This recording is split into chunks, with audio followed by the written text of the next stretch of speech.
非常松软。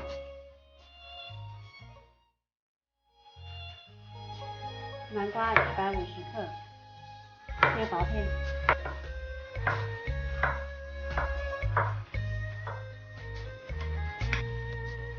水开上锅蒸熟。趁这个时间，碗中打2个鸡蛋，倒入50克的白糖，50克的花生油，搅匀，蒸熟交出，倒成泥，晾凉备用。1克的酵母用温水化开，将晾凉的南瓜泥呢倒进来。这后期呢，南瓜泥我用料理机打了一下，这样吃起来的口感呢会比较好。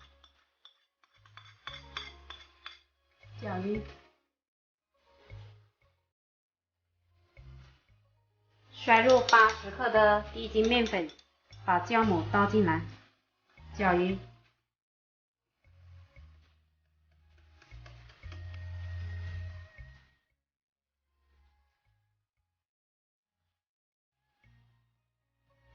搅至这样细腻无颗粒就可以了。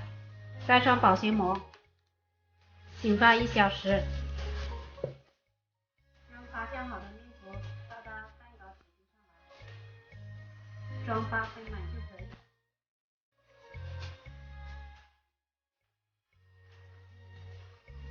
撒点黑白芝麻。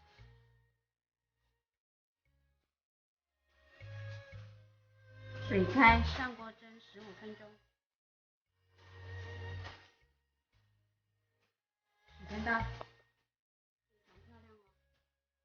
南瓜纸杯蛋糕就做好了。虽然没